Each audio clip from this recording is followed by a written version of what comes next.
Okay, In Defense of Ska will begin in just a moment. But first, I just want to say thank you for listening to the podcast. It means so much to us. And if you enjoy the podcast, tell your friends about it. The best way to do that is to, follow us on Instagram and Twitter and share our posts and let people know when they say, hey, is there a podcast I should be listening to? Say yes, In Defense of Ska. Go on to wherever you get podcasts from and subscribe to the podcast. Leave a 5-star review. Let people know that you support In Defense of Ska, that you defend ska. Thanks.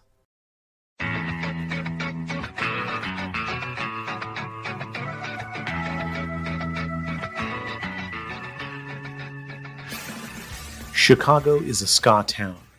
In fact, they were one of the first U.S. cities to have their own homegrown ska band.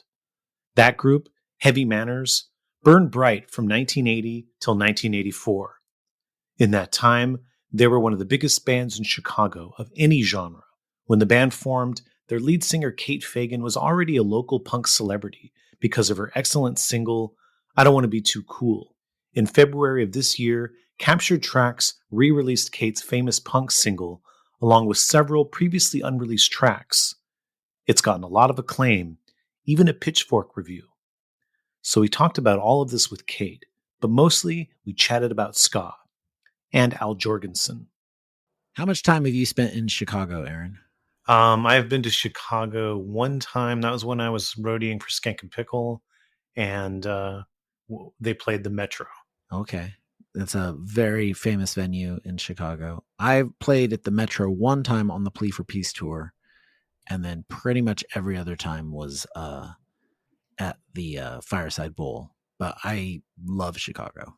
Yeah, there's so much ska legacy and history in Chicago with these venues, and the size of the show at Skank and Pickle Play was a sold out show in advance. Slapstick, like you were saying, Blue Meanies, Chuck Wren started DJing there early on, and I think really set a lot of interest in ska amongst the kids coming up. But before all of that, there was a band called Heavy Manners. Yeah, so we're going even earlier than our era of ska. We're taking it way back. And Heavy Manners are one of the first American ska bands, period. There you go. So you live in New Orleans now and have been for a while, right? Right, almost 10 years. Be 10 years in July. What are you doing? You're doing stuff with music and live events there too? Yeah, I've been doing, well, have you heard my Christmas records by any chance? I didn't listen to, but I'm aware of the existence of your Christmas record, the Ho Ho Ho Party, Holiday Party. Yes. Mm-hmm. Can you talk about that a little bit? Yeah, that came out of doing a live show. I've always wanted to do a theatrical Christmas show with some comedy, different kinds of musicians, costumes, and MC, and all sorts of fun, and not have anything to do with either snow or Jesus. So, so I've been collecting Christmas music for a long time. So this was on my bucket list. I mean, I just have, big box of Christmas CDs and records. And so I've been kind of stashing these thoughts away that there were some really fun, funny, sassy, and beautiful arrangements, interesting sort of R&B and blues. So I put together a show, and I performed it for several years around Christmas with this whole troupe of people that I created. And then COVID hit. So, like many people, I was sending money and doing donations to keep the musicians alive. A lot of people weren't working in the scene here. And so we were all trying to feed the second line and support the second line and the musicians clinic and all that. So I'd been doing monthly donations to that and some extra donations. And then I just thought, well, heck, I'll just pay some musicians to come in and do an album. Hey, That's the best way. Yeah. Yeah. It just seemed very direct to me. And they were so happy to get out of the house. But what was great about COVID for trying to put this project together were that there were so many great musicians that were homebound. Yeah. So I was able to get a lot of yeses and a lot of people that were excited to come in and be isolated, but to be able to play their instruments and be a part of a fun record. And so you were still able to have everybody come into the studio, but you just isolated everybody individually? Yeah. That's great. But it was different people than necessarily I'd work with. I really sort of kicked it up a level because I could really call anybody I wanted. Yeah. Name some names of people that you had on? Well, Tom Hook was keyboard player on a lot of it. Josh Paxton played keyboards. Jeremy Joyce played guitar. And there are a couple of great trumpet players, Wendell Brunius, Armi Azadi, and a couple of different drummers, Rich Collins, and Rose Cangelosi was also drummer on the project. Give us an example, a couple examples of like, whether it's on your album or not, great Christmas songs. You mentioned you didn't want them to be about snow or Jesus. You wanted to get a different kind of Christmas song. So what are some examples? All I Want for Christmas is to Lay Around and Love on You. All right. I Want to Kiss You All Over, Underneath the Mistletoe. Champagne, Champagne, Hot Buttered Rum. Santa Claus Got Stuck in My Chimney is in there. Santa Lost a Hoe. Yeah. So a lot of fun songs that were a little bit more, well, they're party songs. Yeah. Like an adult party, not the kids waiting for Santa party. Yeah. What do you think's the worst Christmas song? There's this song, it was on John Waters' Christmas record. Mm-hmm. And it's called Here Comes Fatty with a Bag of Shit. Yeah. I have that record. Wow. Yeah. You have that? I think that was the worst one. It was so bad. Our band put it together and we were going to play it as the worst song, but the band members actually did not want to have any part of that. Yeah, understandably. Yeah. So we didn't end up using the song, but we did talk about it in the show because the first Ho Ho Ho show I did, for a present, my Santa Claus gave the worst CDs out of my Christmas collection. So, someone in the audience asked me, what's the worst song? And we talked about Here Comes Fatty with a Bag of Shit. Yeah. People have done some bad ones. Everybody usually brings up Wonderful Christmas Time, the Paul McCartney one, but I actually kind of like that one. Yeah. Yeah. Yeah. That's not too bad considering what's out there. Yeah. I mean, if, for example, I don't know what Johnny Cash was doing on making a Christmas record, but it was pretty bad. There's another song on that John Waters Christmas record where it's like, yeah, I can't remember the name of the song, but it's a little like sad tale about a girl named Christmas. Do you know the one I'm talking about?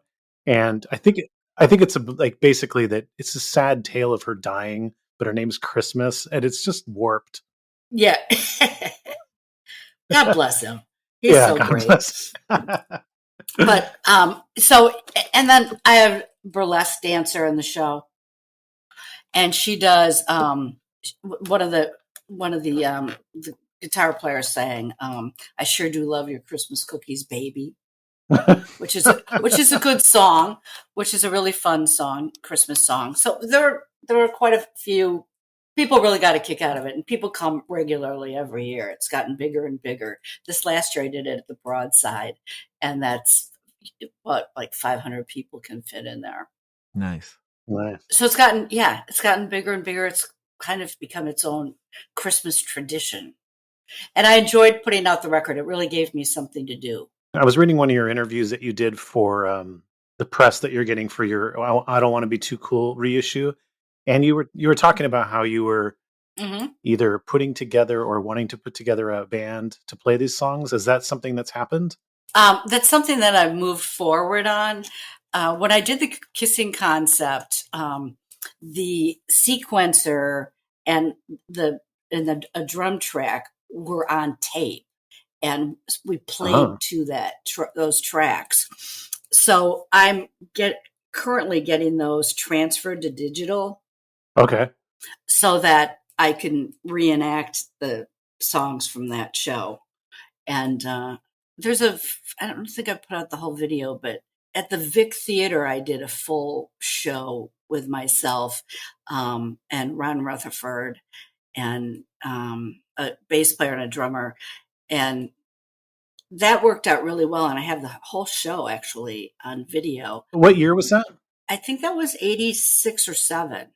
Okay, so for context, I Don't Want to Be Too Cool is a song that you released in, I think, early, like 81. I recorded it in 79 and put it out at the beginning of 80. Okay, so it came out in 80, and it recently got reissued with some extra unreleased tracks, but some of those tracks were from a like an opera, I guess, or like a musical that you wrote.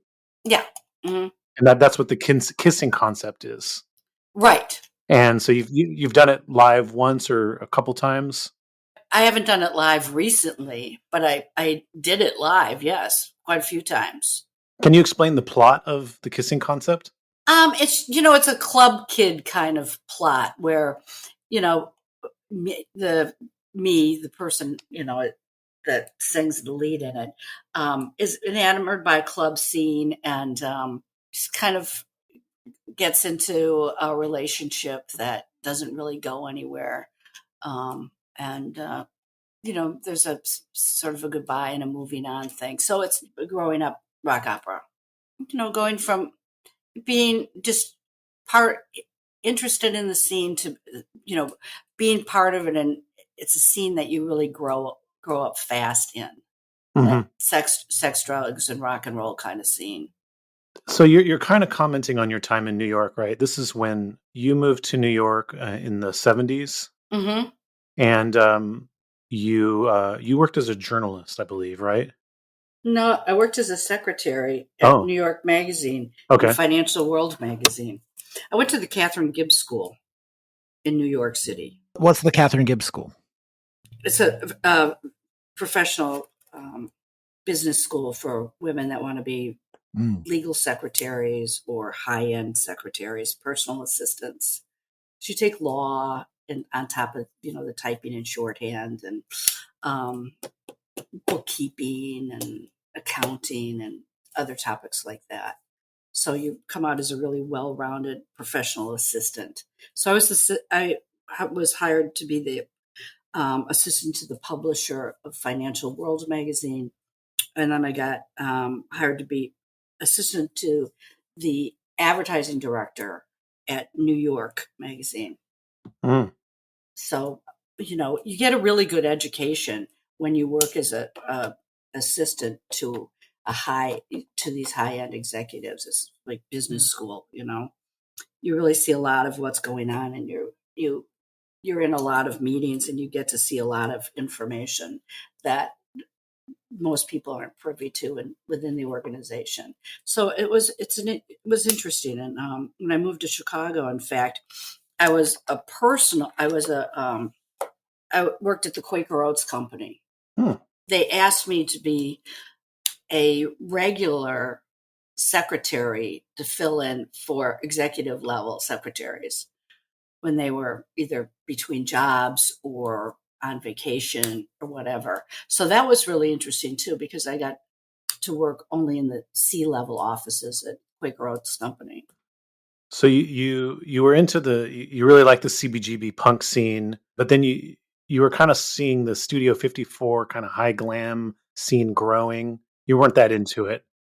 Well, that's what people keep asking me about, the high glam scene in New York. And yeah, I wasn't really interested in being in a scene that was designer jeans and trying to be beautiful so that somebody with a velvet rope would let me in. That wasn't really what I was interested in. I was interested in things that, like my rock opera, a little bit more street level, a little bit more, people that were a little more from the outside, people that were creative and finding their individuality and that were striving to be authentic instead of becoming kind of a stereotype of a beautiful person. Yeah. Do you remember any of the shows that you saw while you were living in New York, the ones that you really liked?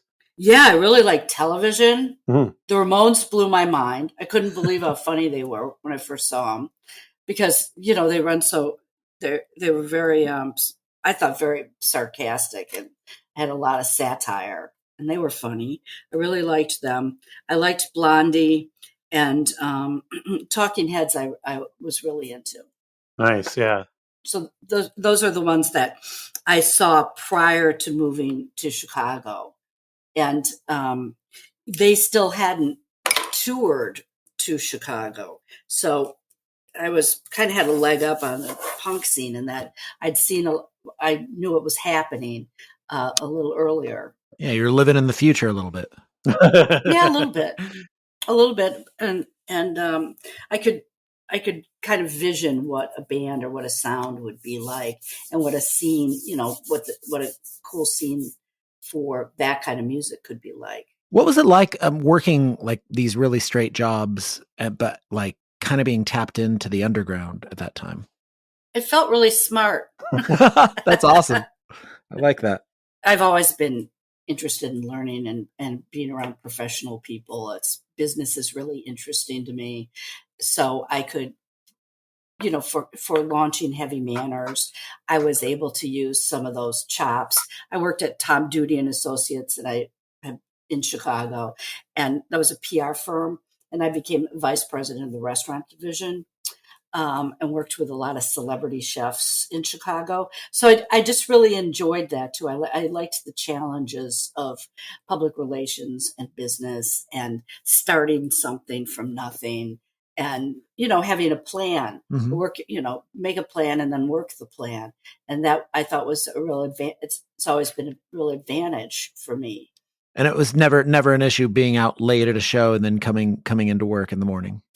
Well, I was temporary. Okay. I wasn't full time. Okay. No, so I could pick and choose what days or weeks I wanted to work. Mm-hmm. And at the Quaker Oats Company, because they had me on a permanent temp basis, I could just say, I just want to work Tuesday, Wednesday, and Thursday. It's nice. See, that is smart. That's really smart. Yeah.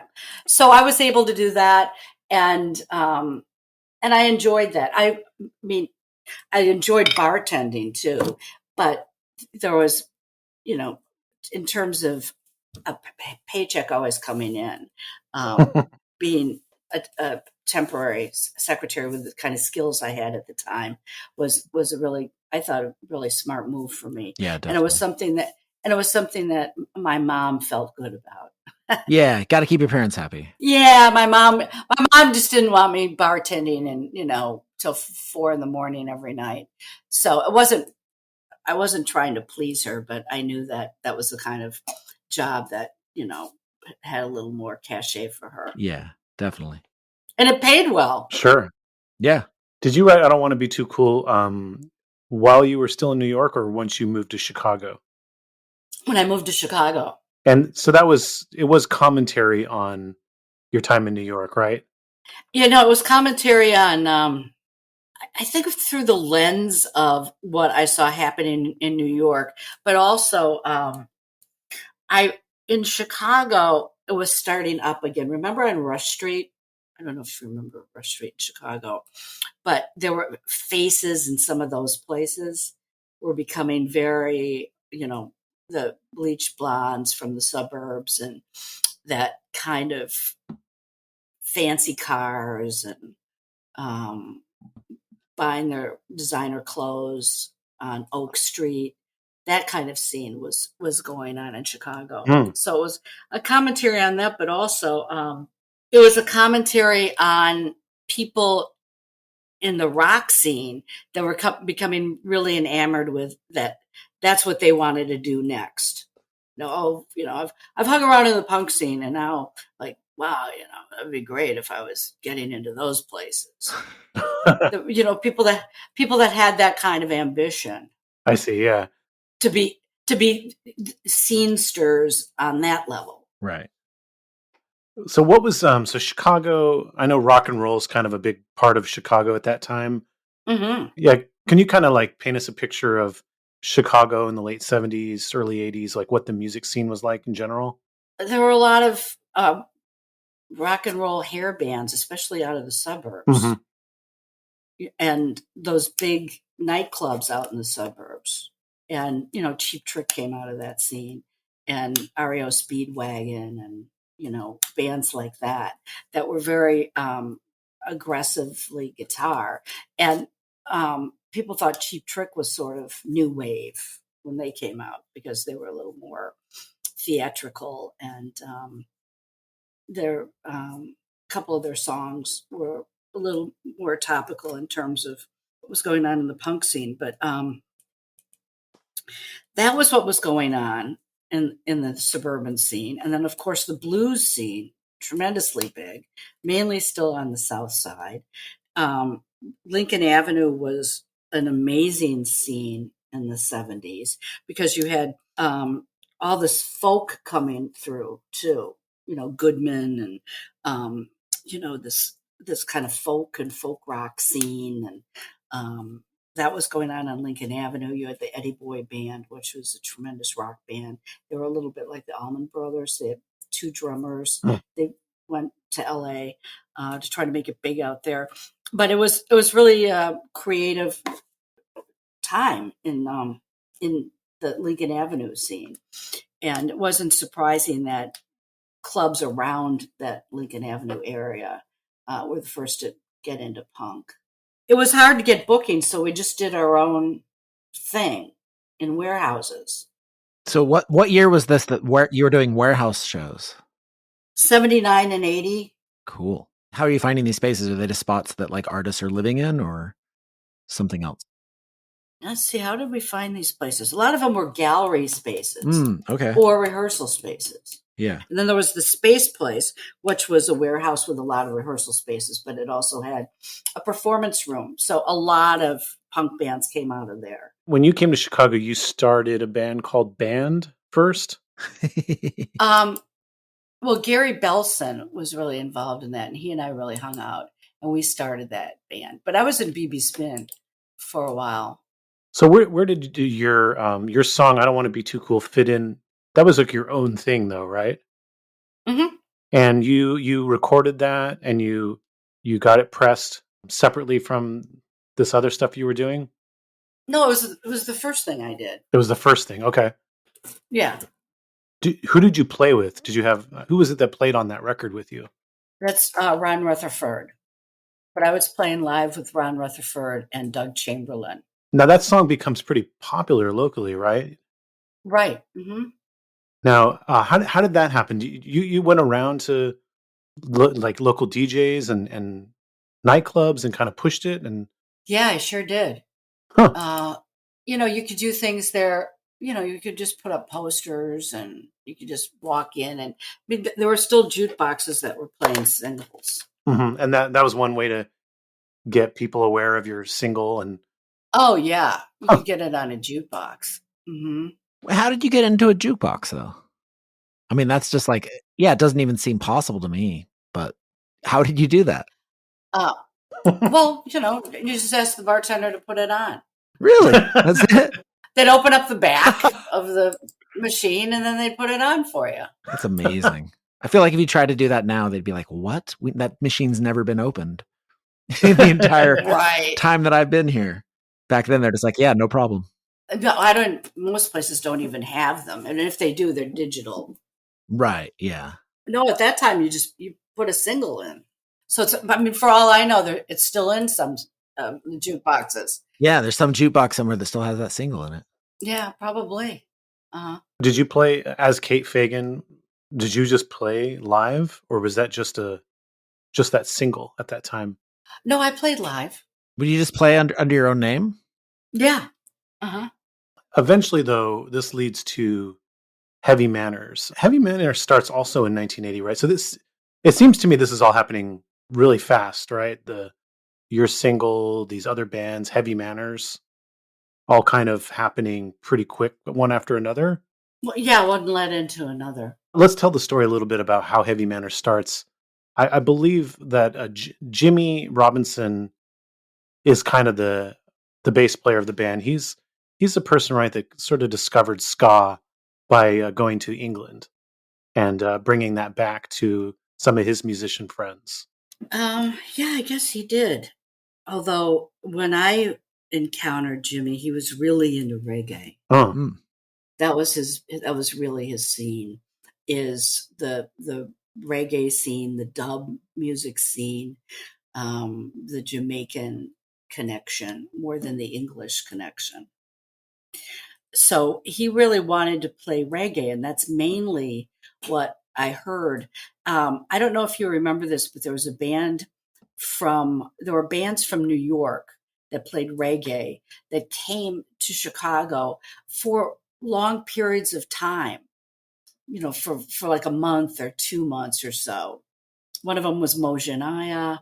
There were a couple other bands. So Jimmy and I got together and we started promoting these bands and their gigs in the same warehouses that I had been playing in. okay. So Jimmy and I kind of got together on that. And then I was the co-director of Rock Against Racism in Chicago. We did a big thing with Patti Smith's band and bands from all different areas of the city we put on stage in the park, in Lincoln Park. So, we got together with Jimmy. I had gotten together with Jimmy on Rock Against Racism and on these reggae shows. So I moved into his building. I was up one floor from him, and I was up there playing punk, and he was down there playing reggae. And so we just kind of started jamming together. And this was when he had also started hearing about or had been exposed to two-tone music.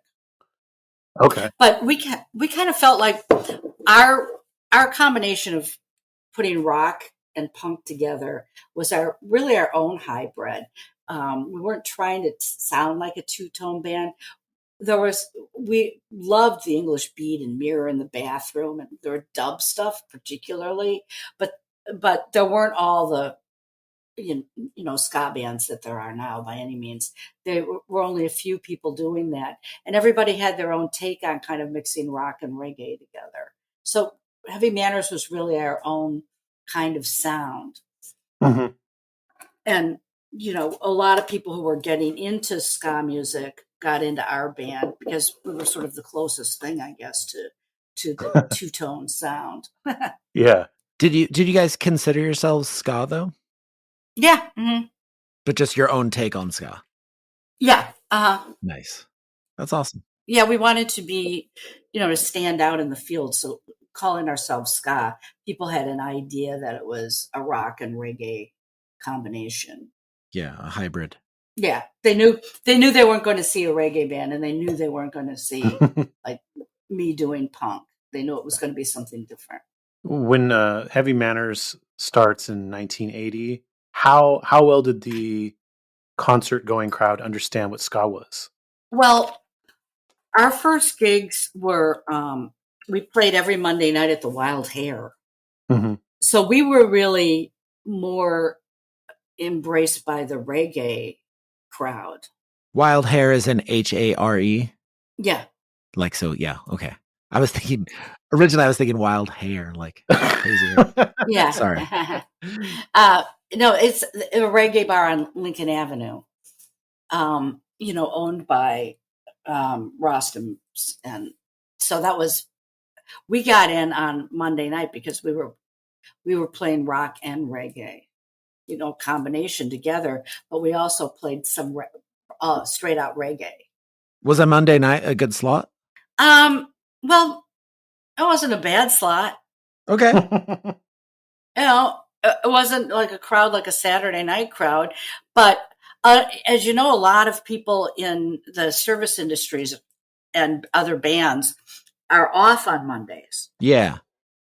So you get a really nice crowd. And in Chicago, of course, when La Mera Vipere started the punk club, it was open just on Sunday nights. And that was another reason why, is because people that were in bands or in the service industry, bartenders, that kind of thing, could all go and party on a Sunday or a Monday. Oh, nice. Yeah, I hadn't thought of that. Hairdressers. There's a whole community of people that like to have their own night to go out. Definitely. Yeah. So Monday night was a pretty good night for other reggae bands coming to see you, or other bands, and that was great. So that was a really good scene, actually, the Wild Hare. And Jimmy became the MC there after Heavy Manners stopped playing. He was at the Wild Hare for years as the MC. Oh, wow. And he was also a DJ. He called himself Stateside Jim. Hmm. And he played, he did DJing before reggae shows and different shows around the city as well. So he was really into a reggae kind of scene. But he liked to rock out too, so it really worked out great. And if you saw our band live, you'd know he had a lot of personality. Mm-hmm. He himself had a lot of following, and he was very good at celebrities like to come to see him. He was, there were people coming to see us that were celebrity types too. And that was because of Jimmy and his personality and his charisma. Anybody notable that we would know? John Hughes was at a ton of our shows. He was a big fan of ours. And some other Steppenwolf people and actresses came to see us quite a bit. Very cool. Yeah, so that was great. Mm-hmm. It was really fun. Just to touch on this, we're kind of talking about this already, but we talked a little bit about the rock and the blues scene. How would you describe the reggae scene of this time? Non-existent. Okay. So, but Wild Hare was where it happened. Yeah, but that wasn't in the 70s or early. It didn't come into being until into the 80s. Okay. Gotcha. Yeah. Maybe 80. I mean, I can't remember when like Bob Marley's later albums came out, but it was maybe, Wild Hare maybe opened in 80. Okay. Because we started playing there. But I don't remember a lot of reggae before that. And then when Wild Hare opened, there were like 4 or 5 reggae bands, and they just played in, we all had our one night of the week. Yeah, and you guys had Monday. So it was almost like a residency, but you had your own night, and then you would just come back once a week. Nice. Yeah, so you'd hold down a certain night, and people would remember you, and they'd come to see you, and that was really fun. So you played a gig in September of 1980 at Moss Club, and you played with a band called Special Effect. Oh, they're great too. Okay, so tell people whose band that was. It was one of the DJs from La Mer Revive Prayer, actually. Wasn't that Al Jourgensen's band? He was in Ministry. Yeah, wasn't that his band before Ministry? No, not that I know of. Oh, okay. My mistake. You got some bad intel, Aaron. I got some bad intel. I never knew Al in another band. He used to come to see us. Oh, yeah? He was so straight that I was always really surprised about Ministry being his band. And of course, I saw him a couple summers ago, and I couldn't even recognize him or his music at all. But Special Effect was Frankie Nardello, and he still plays. He's in Los Angeles. Wait, so just back up just a second to what you said. Al Jourgensen from Ministry used to come see Heavy Manners play? Yeah, he used to come to hear us play, and also wanted to come to our rehearsals and hang out. Wow. What was that like? Did he just hang out? Yeah, he just sat there. That's so weird to me. He was kind of in awe of, especially Jimmy. What was it about Jimmy that he was in awe of? Jimmy had a lot of charisma. He was very confident. He was sort of a man about town. He was somebody to know. He always had a big scene going on at his house. Jimmy had one of those houses where you'd walk in and it would just be the couch, all the chairs, everybody would be hanging out. He was that guy. Wow. He was like the ringmaster. So everybody knew him and everybody really liked him. And he was really funny and fun. And he had some friends there that were always cooking, which is, reggae Rasta thing. You always have some ital on the stove. And then you always have good reefer. And you always have people jamming and playing records. And that was the scene. So every now and then you'd see Al come in to, be sitting there. And then when we jam or rehearse, he'd come and watch us sometimes. Wild. Did Al Jourgensen dance at your shows? I don't know. I don't remember. I mean, that's a nice mental image.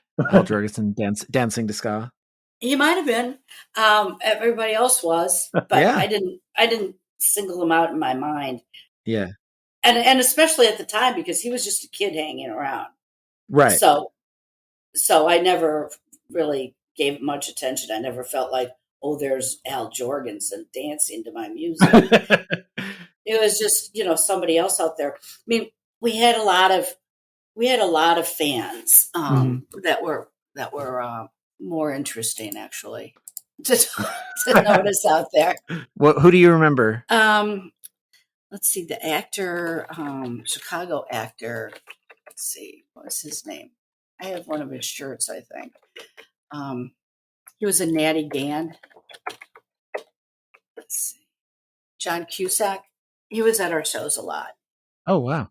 John Cusack. That's cool. Isn't there a story where John Cusack traded you his shirt for a Heavy Manners shirt?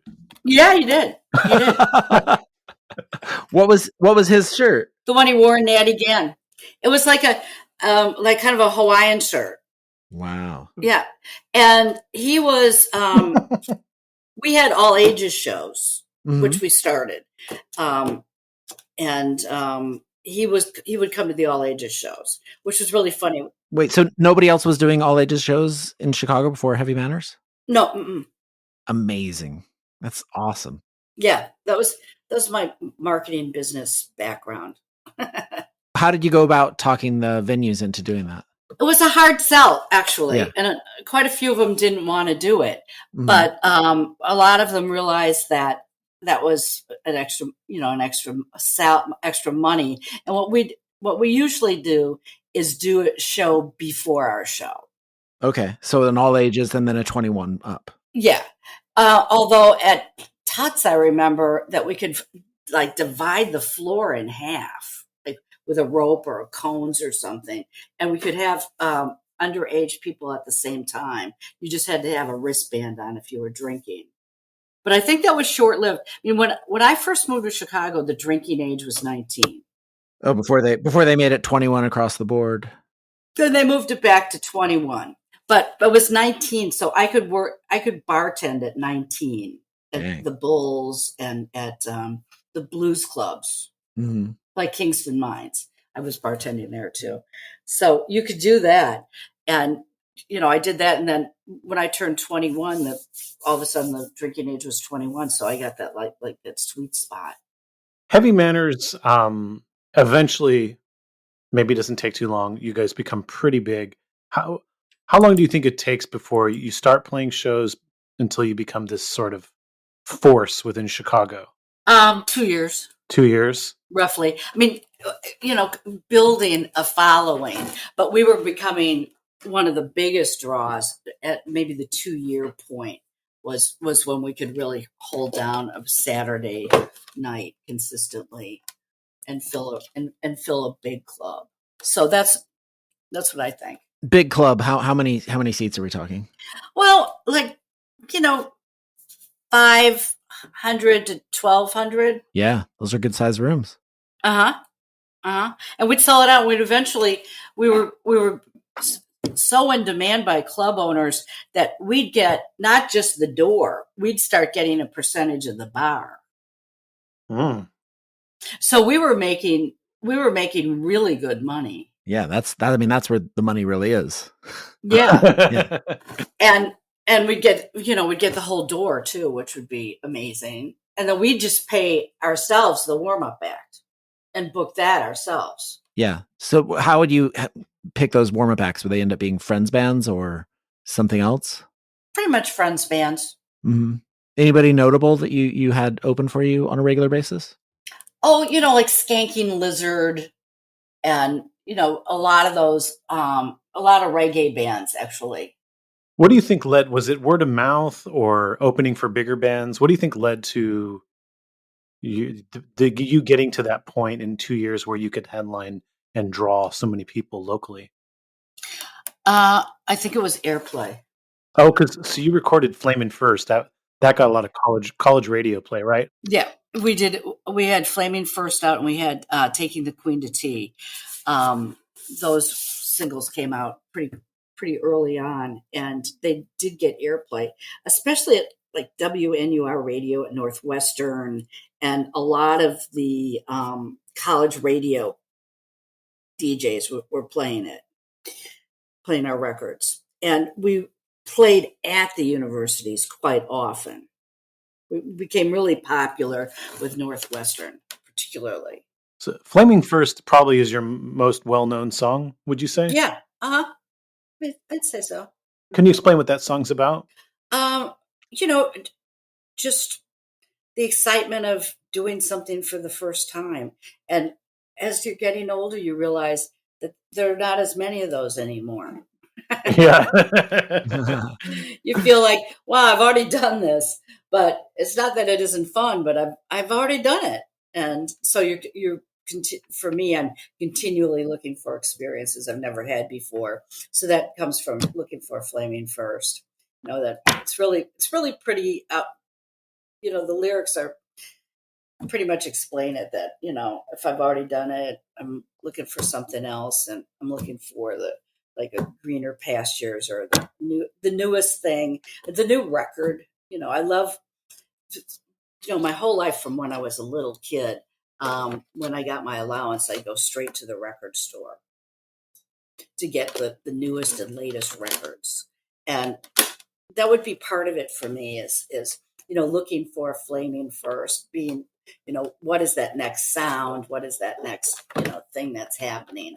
And especially for someone that just likes listening to fresh music. Was there anything specific that inspired you to write that song? I can't remember if it was something that we needed to, what I wanted to exactly bust out of doing that I felt I had done a lot of times, but I really can't remember any one incident. Just this feeling of always being ready to go. Always being, when someone would say, "Oh, this person's in town," or "This person's in town," and I'd never seen them, and so I had to go see them if I've never seen them before. And I'm still like that.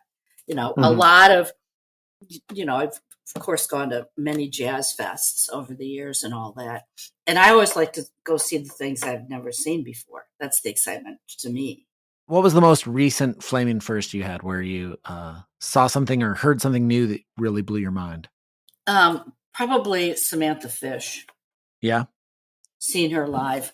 She's really great live. And I became an instant fan of Samantha Fish. So she's kind of one of my latest things. But, just even some of the Latin bands that come around are really good.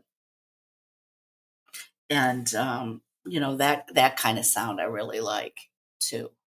Heavy Manners, you also wrote a fair amount of political material, particularly within the sort of, we're in the Reagan era and sort of commenting on what's happening politically with Reagan.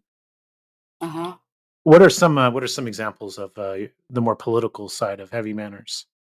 Well, definitely Hometown Ska, definitely Time Bomb, Complicated Decency. Oh yeah, Complicated Decency. I think that was one I was thinking of. That's a political song, right? Yeah, and it's basically a reggae song. What are you commenting on in that song? Oh, I say like journalese catchwords undermine the issues, and I really felt that was becoming very true at the time, that there were all these catchphrases for things that were much more important and much more complicated. And they were all of a sudden being called something like, everything was something gate. Oh yeah, like Watergate, and then it isn't gate, and whatever gate, and all that kind of thing. And these kind of, you hear them all the time now too, these little catchphrases. And coming back out in the music business too is, people call me up and ask me to send them my assets, and at first I'm like, what is that? or I love this, they want my ephemera. So you're talking about the use of euphemisms to sort of downplay the punch of what you're talking about. Right. And especially in politics, that something complicated is just called, Trump did it all the time. Just the reductive thing that the media does and that politicians do. Yeah. So that was in Complicated Decency. That was kind of at the core of what that song was about. Window of Vulnerability is one that I throw in there that I started hearing as a in journalism. And I wondered what the window of vulnerability is. And, I felt that there was all this sort of political contortion going on around language. And of course, then, we had Reagan, the great communicator, and he was very good at boiling something down to a phrase or something that sounded very, political and in a way that very patriotically. Yeah. And he had a way to make it sound like he was just like just a regular guy who was concerned about his American citizens, but he's all bullshit. Yeah, it was all those. Yeah. All those catchphrases. And so Complicated Decency was really about that sort of dumbing down of the American discourse just being dumbed down. I want to talk about some of the bands that you got to open up for. The Clash was one of them. Yeah. Can you talk about what that experience was like? Well, that's a thrill, isn't it? Yeah. To be able to be on stage with the Clash, and it almost didn't come about. It moved venues. In fact, it was at the Granada, and then it moved over to the Aragon. So I still have some posters that say Granada on it. Anyway, so we, I forgot. I think it was their management that got a hold of us. Sometimes it would be the promoter, but I think in this case, the band can always request who their opening act is. And I think they were a little bit curious about us or had heard of us. Mm-hmm. So we were kind of invited. And that was that's a thrill, right? Yeah, definitely. For them to ask you. So that was really fun. But the band at the time, that was Combat Rock. Okay. Yeah. And they had kind of a set piece with that was involved. They were very nice. You could use any of their equipment, all that. Some people are finicky about that. They weren't. But there was a vibe with them that the band was starting to break up around that time. Yeah, that's right. So I didn't feel that they were particularly like all for one and one for all at that point in time. Yeah. So they didn't want to just hang as a band. You could, you say hi to them and stuff, but they didn't seem like they just wanted to, they didn't seem that happy as a group. Yeah. I can see that. Yeah. Mm-hmm. But, great show. And certainly, I have a little music room and studio in my house, and I have a portrait of Joe Strummer up. So he was a really big influence for me personally, with his politics and his passion and just his performance style. I always thought he was, the things that Springsteen's known for, that kind of stand and deliver, and I mean what I say and I say what I mean. I think Joe Strummer was even more authentic with that.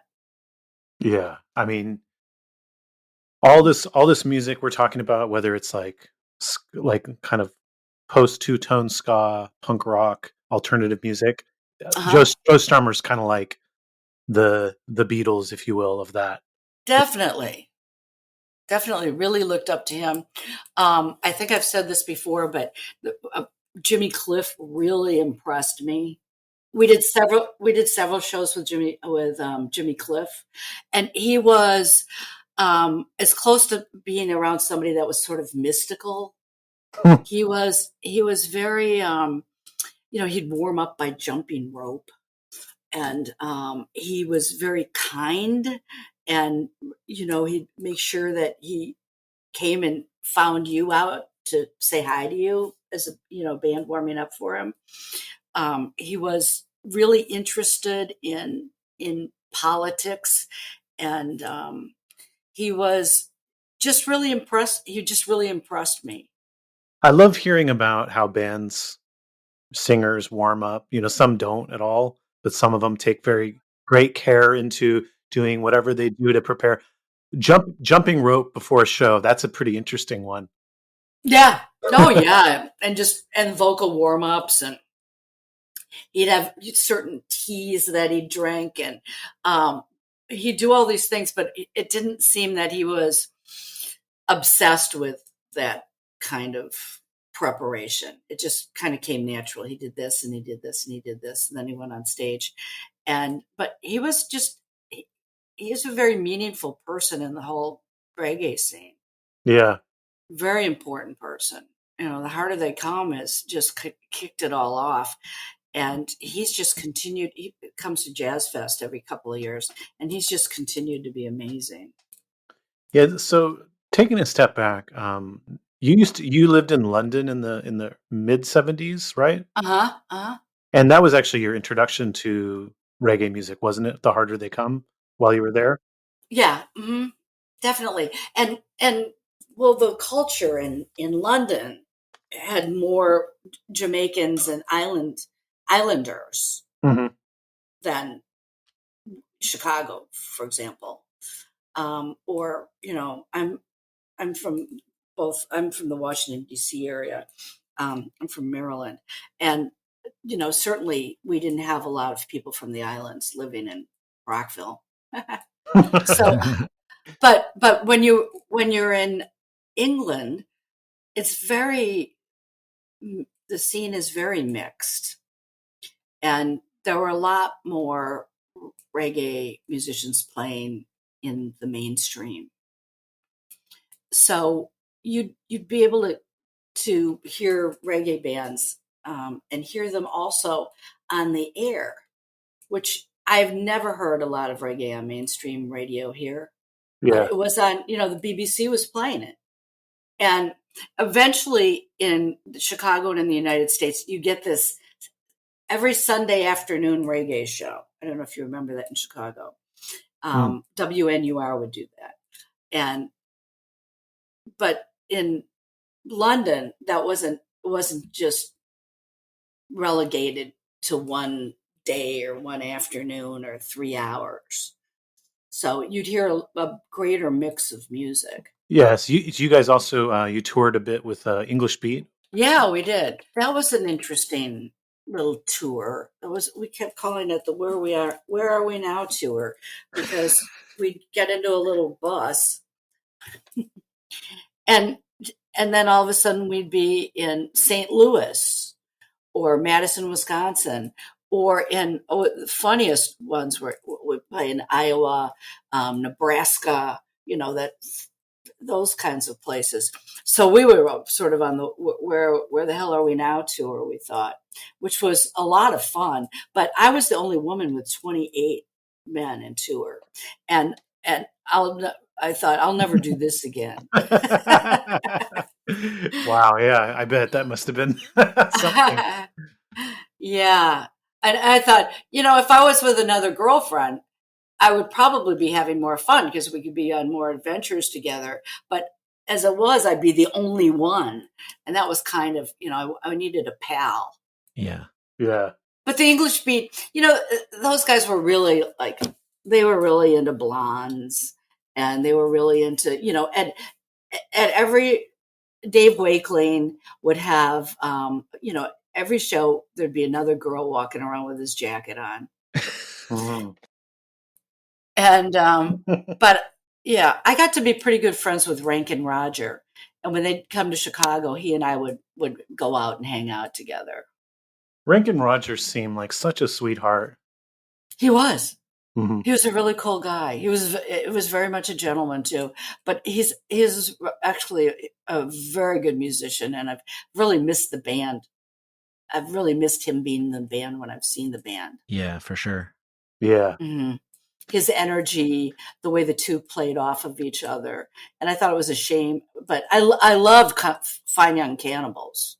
Still one of some of my favorite music. Mm-hmm. Yeah. Fine and Cannibals, great band. Yeah.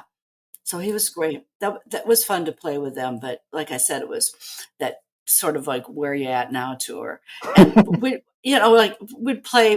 go play, I think this was in Nebraska, Lincoln, Nebraska. We got booked into a place called the Drumstick. So, we march in there ready to play. We're expecting a music venue, and it ends up a chicken restaurant. Like that kind of drumstick. So, there was always this, where are we going to play? And then in Madison, we played at the stock, it was the stock pavilion, which we didn't know was livestock. So we were actually playing in a big barn with hay on the floor. I'm sensing a theme here. Yeah. So it was pretty funny. I mean, yeah, it could be a funny movie. TV show with, this band, where are we playing tonight? And it would always be something ridiculous. And then we played at Washington University in the chapel. So you're playing, and then the table of sacraments is right in front of you. Mm-hmm. So it was always bizarre but fun. So Heavy Manners, you had one LP, Politics and Pleasure. You headlined Park West for the album release show, and it's my understanding that it was not only sold out, but a line around the block to get in to see you. Yeah, that was very heartwarming. Chicago was one of the last places that got cable television. Wow. And I think it was a political thing. They couldn't decide who was going to get the contract maybe for years. Mm-hmm. But we didn't have MTV till 3 years or something after that started. So we still had really big rock clubs. Eventually, the kind of video and then the DJing took over in a lot of different nightclub situations. It was a way, they didn't have to pay the band. They just put on these videos and people danced to the videos, Madonna, whoever, right? But we didn't have that. So we could get a really big audience for a record release where, years later. And then Heavy Manners started the Chicago Video Music Awards. Heavy Manners started this? Yeah. With Shelley Howard. Shelley had Shelley Vision. Oh, that sounds familiar to me. Yeah. He was one of those DJs that had videos early on. So he could play it like if we were playing at Park West, that'd be the warm-up act, would be a bunch of videos of, Madonna and Blondie and, that kind of era. So we started the video music contest because we felt that we were missing out on this whole kind of scene that was going on in the music world at the time because we didn't have cable TV in Chicago. So we did that several years prior to MTV being available in the Chicago area. Do you recall any videos that won? I think I'm thinking Immune Systems video won one year. Okay. There was Hugh Hart, Jim Desmond. Who else was doing videos around then? the Dadistics, those bands were all involved in it. And you shot a video for Flamin' First as well. Yes, we did. Mm-hmm. Now I'm curious. So that video is like live footage, and then there's like you guys around town. What do you remember? How much? We're on the L stop. Yeah. Do you remember how much it cost you in the early '80s to shoot your own video? Oh, nothing. Oh yeah. No, my husband shot it. Oh really? Okay. Yeah, and he was a producer at WGN. Nice. And I had a whole bunch of equipment, and I have because of him, I have this boxes of tapes. So when this reissue project came out for me, people, sort of say, well, why you? And I think in part why me is because I happen to have had really good quality tapes, audio and videotapes, that I happen to have kept. But a lot of people were recording on home 8 tracks and, that kind of thing. They were doing a lot of recording, but I was one of the only people, or Heavy Manners, and then myself, we were some of the only people that were really going and recording on reel-to-reel tapes and studios and, had that kind of access. And because I was married to a producer, I could, for example, the shoot that he did at the Vic Theater is a 2-camera shoot, and it's very nice. I mean, it could be on PBS or something. I mean, it's a very high quality for the time, and I doubt that a lot of people have that much material sitting around that's in that kind of condition and that was recorded at that high of a level. Yeah, definitely not in the early '80s for sure. No. Mm-mm.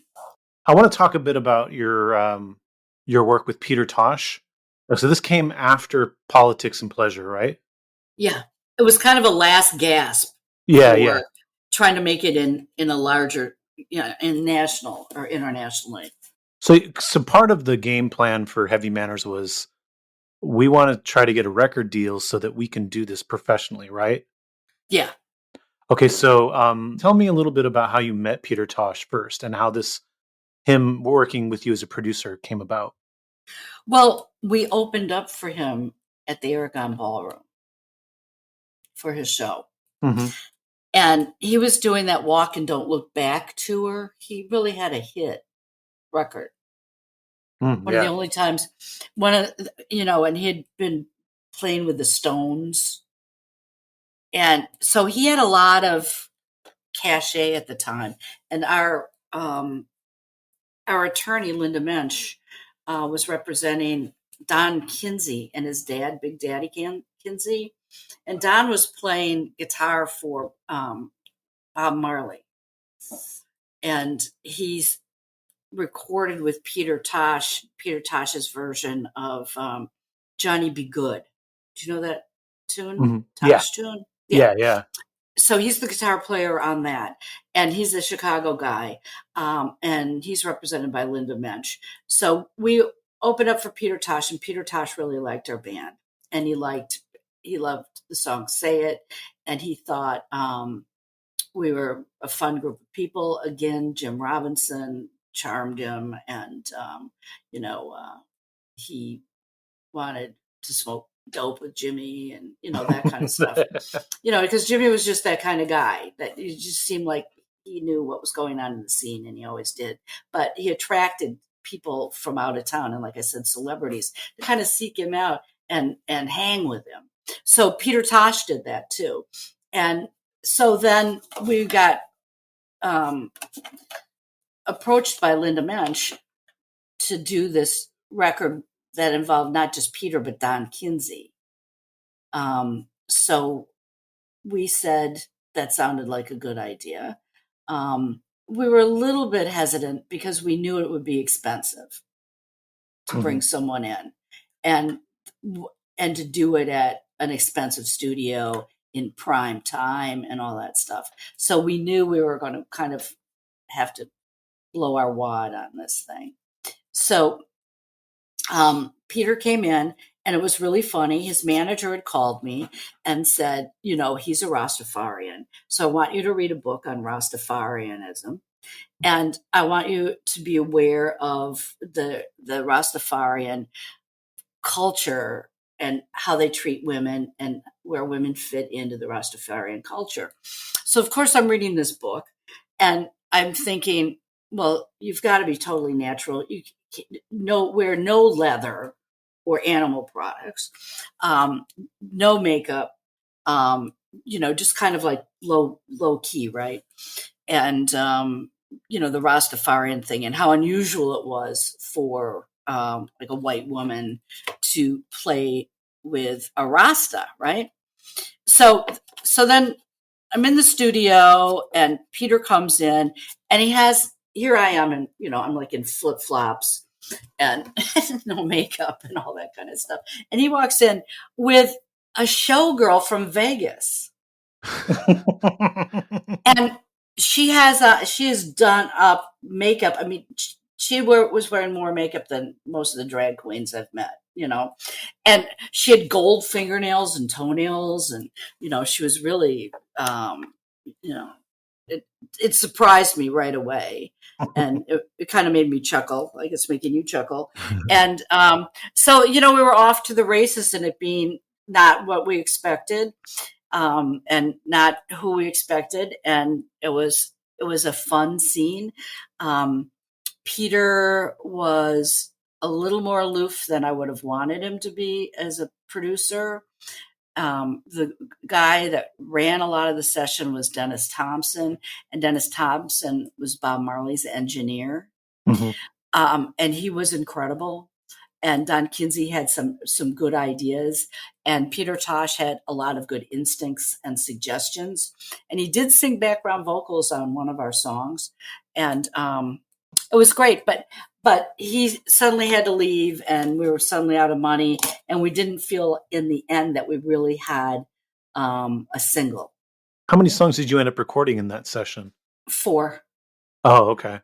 And with 2 of them not being totally complete, and him wanting to do remixes and dub versions of the material. And one of the last things he did when he was running out of town was he took Say It and did a dub mix of it. So when we put out Say It, we put it out as a big vinyl single with a dance mix on the other side of it. But we didn't have Say It was never totally completed.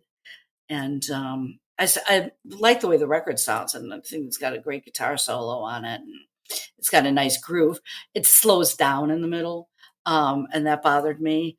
I like to, if anybody records with me now, I usually make them use a click track so that I can edit.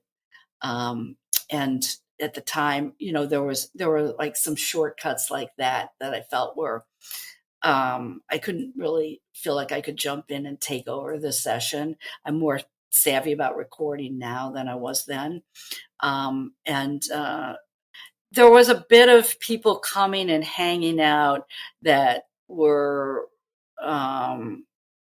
interested in, Peter Tosh is in the session. We want a lot of people in other reggae bands and friends of Jimmy's and, other people, other band members, friends that kind of wanted to come and hang out a little bit in the studio.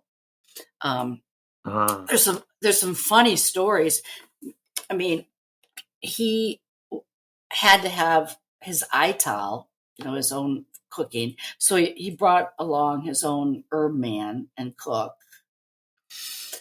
And he had never seen an electric wok.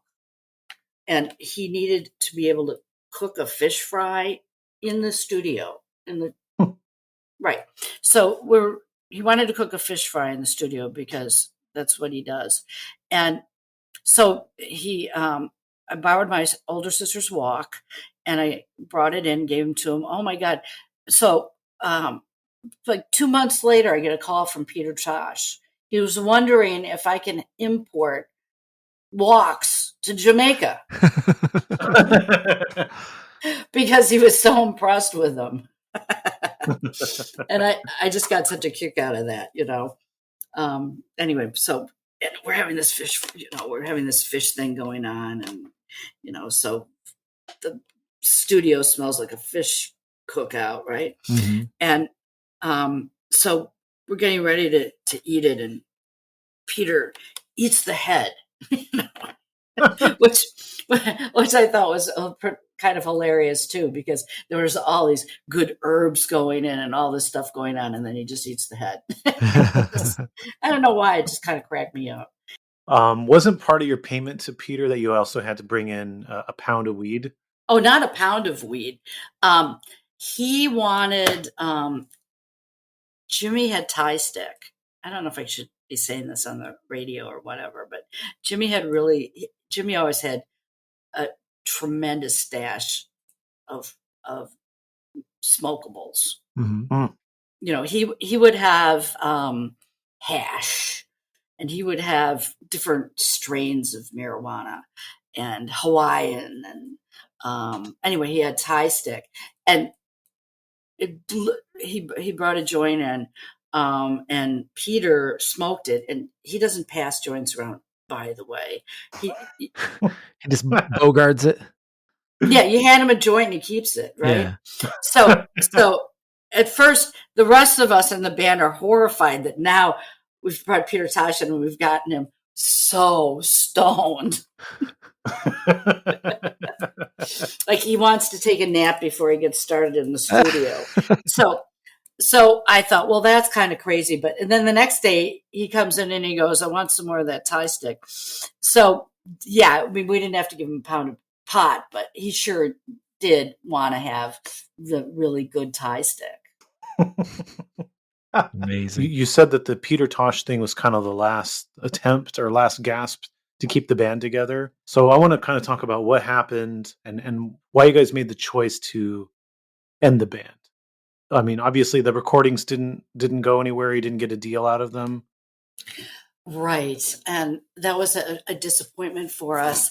And we were coming up with new material, and our new material was taking on a little bit of a different feel than the ska music that we had.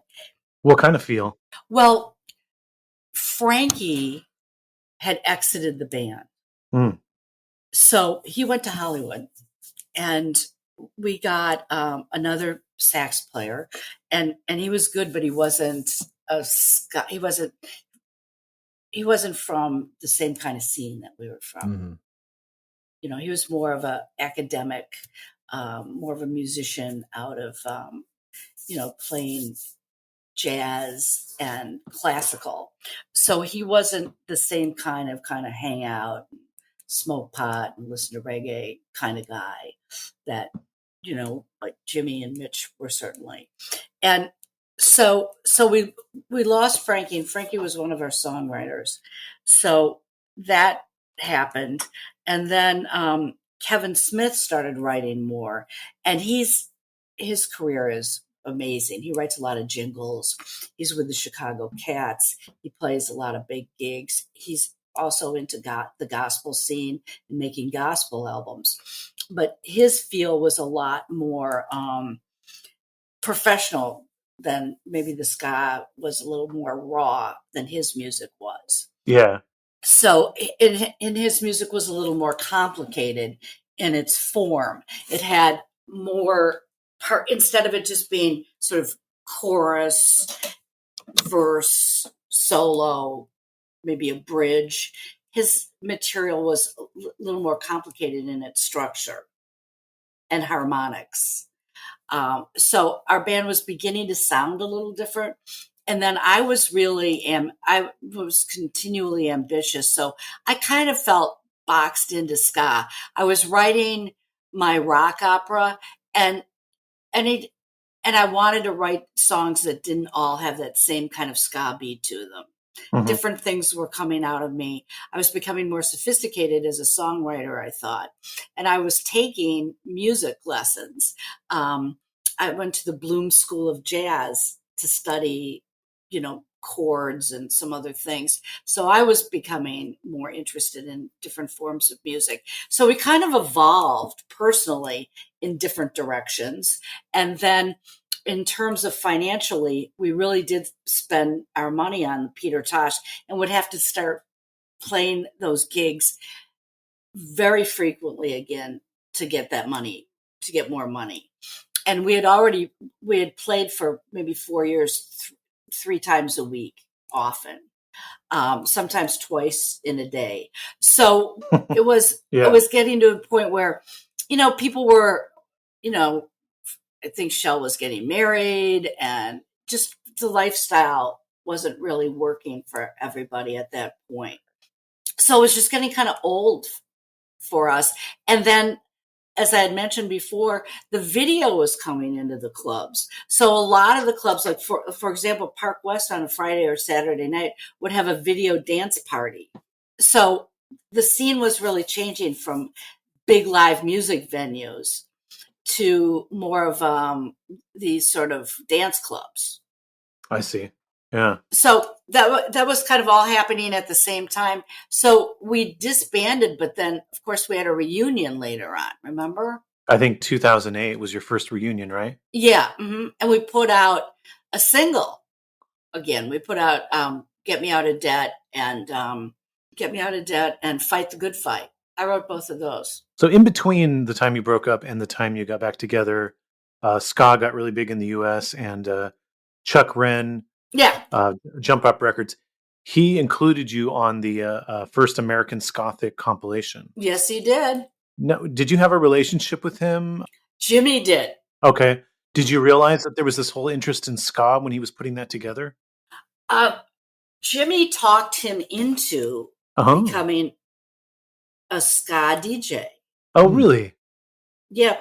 Jimmy had a store on Broadway where he was selling guitars and Chicago police leather jackets and jeans and other things. And he had an early website, but he was selling a lot to Japan and sneakers, and he was having a nice little business, very small storefront on Broadway. And Chuck Wren wandered in.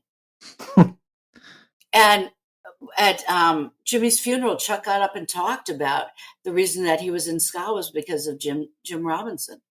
And I really hadn't heard the whole story until that moment. But he was very influenced by Jimmy. And he kept saying to Jimmy, I couldn't just be ska. Like, I don't know if, it's too niche. And Jimmy really gave him the confidence to decide to do Jump Up Records and jump off from there. And I just got a record from Chuck yesterday. I got Rude Girls to the Front, this compilation of female ska artists from the Supernova International Ska Festival. So, Chuck's still in it. And he did, he reissued a song for Jimmy. Jimmy had written Taking the Queen to Tea. And we put that out and did a tribute to Jimmy. And he had a funeral and all that, yeah. So Jimmy passed away in 2018, and you did a tribute show to him. Can you talk about what that was like and what that was like for everybody? It was sad. Yeah, it was really sad. He had struggled with cancer, and he was very private about it. So we weren't sure about it. His widow actually came up to me and said, there's so many times I was going to call you, and I didn't because Jimmy wanted it to be a private thing. But she said, I wish you would have been able to talk to him and say goodbye, because you two, started Heavy Manners together. And we were always really, really good friends. We had a really unique friendship. So we were sad, and she was really devastated. He has 2 sons. One was, I think, just graduating high school, and one just graduating college. And their friends were at the tribute. And then there were a lot of people that showed up Michael Freeman, who was the engineer for Flaming First, and club owners, the guys that owned the Wild Hare showed up. It was a wonderful tribute to him, but it was really sad. It was. Yeah, I It was just bet. very sad. It was very sad, and we were all really sad about it, and we tried to do our best, but there were some tears. We put together a nice video, collage of ephemera, um, and assets that we had. So we had a really nice tribute to him. It was really sweet, and we sold his record and gave the money. The proceeds from it went to his family, and Chuck had put that out. Yeah. And he spoke. It was very touching, Mm-hmm. and his family was really, really crushed. So that's hard to see. His Kate, his wife, and their two sons together were just really devastated by his loss, by losing him. Yeah. Oh, I know. It's sad. So sad. And then we played some other gigs with Joe Thomas on bass. How has that been doing those gigs? Oh, great. Joe's great. Joe's really great. He knew Jimmy well, and he's a fabulous bass player. He played with Buddy Miles. He played, reggae. He's played all different kinds of things. He really was a big fan of the band. He just fit in perfectly. He's got, like long dreads and Rasta. And so we were able to kind of have some of the same still like flavor and look to the band. And it's been really fun to play with him. And we're good friends. He's good friends with all of us now. He's really incorporated himself into our thing. And we're lucky to have him. When's the last time Heavy Manners has played a gig? We haven't played a gig since before COVID. And I don't know if we're going to. I would like to. And with all this publicity that I've been getting, a lot of it, all of it mentions Heavy Manners and talks about them, and also gives me, by way of introducing me, talks about Heavy Manners being one of the chief things that was important to me and that I was successful with. So, I'd love to take some of this publicity and move it into doing a really good Heavy Manners show. But Mitch, our guitar player, had spinal surgery. Oh, geez. And he couldn't hold his guitar as of maybe 6 months ago. So he's had a way to come back, and he said he's been determined to, but that's a big surgery. And then Shell, he broke a shoulder, I think. He fell off his bike, broke his arm. And anyway, he just didn't play drums for a long time. And then Frankie is a music attorney in Nashville. So to put us back together again would take quite an effort for us to do a gig. Mm-hmm. Yeah. But the last one we did, I think, was we played with the English Beat at the Metro. Oh, yeah? We did the English Beat with the Metro a few years ago. And that was great. And very fun, and a lot of our audience was there. Nice. A lot of our audience. And the English Beat came out, and they said, Heavy Manners really knows how to draw a crowd. And it was very fun. There were people that were coming up to me whose parents had met at Heavy Manners show. Dang. That's cool. Yeah. It was just really fun. We always wanted to see you because our parents would always go and see you. And it's just really nice to have that kind of goodwill.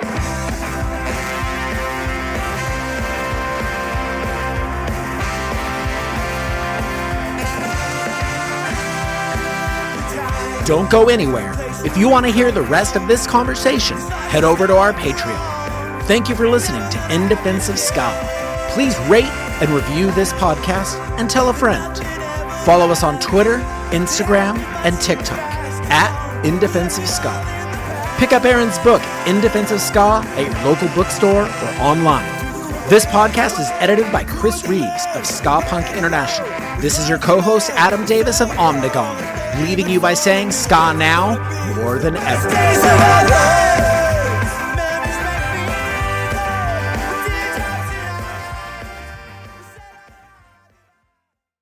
You have a good time this week, Aaron? Yeah. You have a good time? Yeah. Okay, good. Talking about the ska. Talking about the ska. I love when things come together, though. Connections you didn't think were there. And Everybody's connected by ska. That's what we're learning here.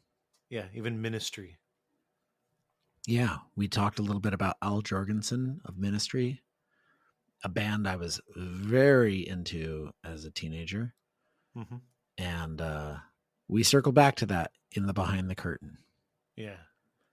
You thought... Find some of those further ska connections. Yeah. I'm guessing that Al Jourgensen is a massive ska fan based off of everything we talked about. All signs seem to point to yes. And dear listener, if you would like to make these conclusions as well, just head over to our Patreon. Sign up for one of our tiers. Look, we've got some great perks going on. Stuff's coming in from the printers. We'll be sending it off shortly. So if you don't want to miss out on that cool Indefensive Ska swag, you should sign up for the Patreon. What do we got next week? I don't know. You tell me. Well, if you like ska dance, we have Araniva. Ooh, a bit of a TikTok / Instagram celebrity, if you will. Who's more popular, Araniva or Jer? Ooh, that's a question for later. Yeah, We'll figure that out.